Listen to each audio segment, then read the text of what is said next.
when I presented it to the three of them, and I presented it to all three of them, she was livid. She threatened to go out and get her own valuation person and come up with a different number.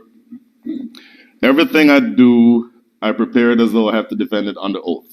So when I sign my name to an analysis, I'm perfectly comfortable defending it under oath. As it turns out, it was just an empty threat. She didn't do it because everything I've described here is solid valuation theory. And I absolutely am not an attorney, neither would I want to be one. But I work with enough attorneys to know what the law says about situations like this. So everything that I've mentioned is exactly accurate. Yeah, Jeff. So how do you determine the amount of a business that is personal goodwill? And So I'm understanding that I only have 30 minutes. just three sentences. Top line.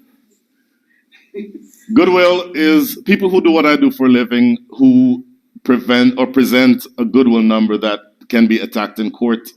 Simply say, the name of the business is his. It's a high-touch business. My estimate is 60% personal goodwill. That's not good enough.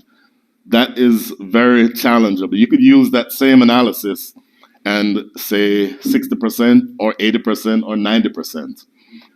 What you have to do is, I really hope this doesn't run too long, you have to add objectivity to a process that's inherently subjective. So I apply a theory that's known as, and if your eyes start rolling over, I apologize. It's known as the multi-attribute utility model. There's 20 questions that I ask. Each of the questions, the first 10 are designed to find out what personal goodwill is. The second 10 are designed to find out what enterprise goodwill is. And then for each one, I'm scoring it on two different scales. I'm sorry if this is getting very nerdy.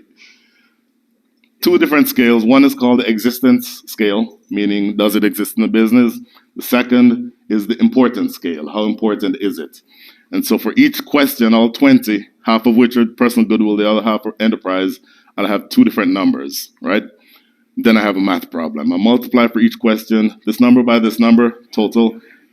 Add the totals up. That gives me 800 points for personal goodwill. Do the same thing for enterprise goodwill. I have 200 for personal goodwill. And then I determine what the percentage is. In my loose example here, that's 80%. That is much, much more defendable in court.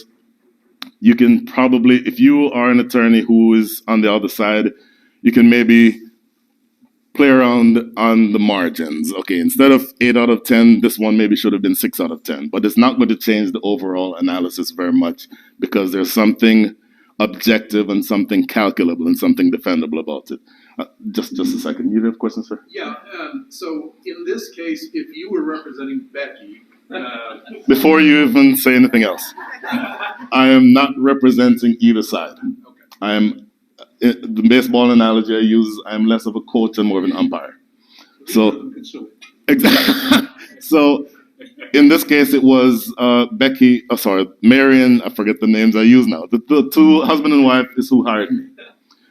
If Becky had hired me, the analysis would have been exactly the same. So, I'm sorry, go on to the question. So, what process, I guess, would you take? Would you request a copy of that valuation and review it, or would you start from scratch and do it independent? What a great question. The answer is I'd start from scratch.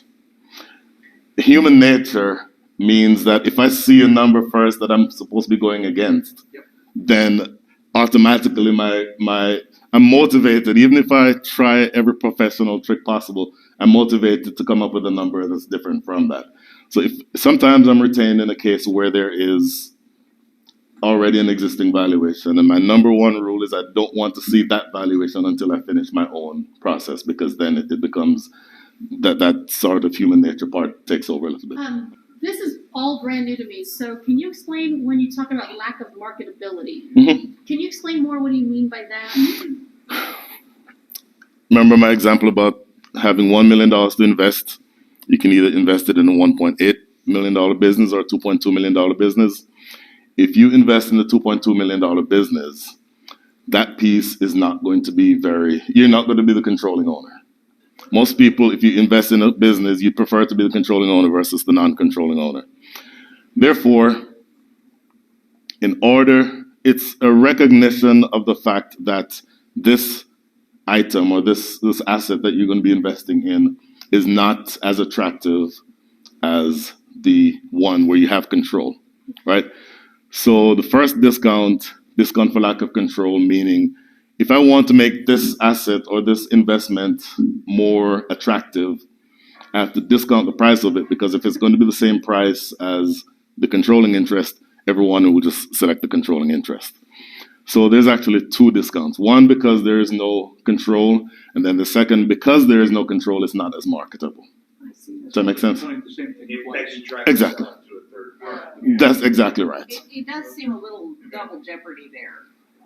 Like, you're doing it, it's as if you're, the control and the marketability, like you're doing it twice. Not exactly. Yeah. It very easily could be a 5-hour discussion, I promise you. We won't go that long. There can be a controlling interest that's not marketable. So I can own a 51% interest in a business, but because of the specifics of the business, because of the fact that, whatever reason, it potentially is not as marketable.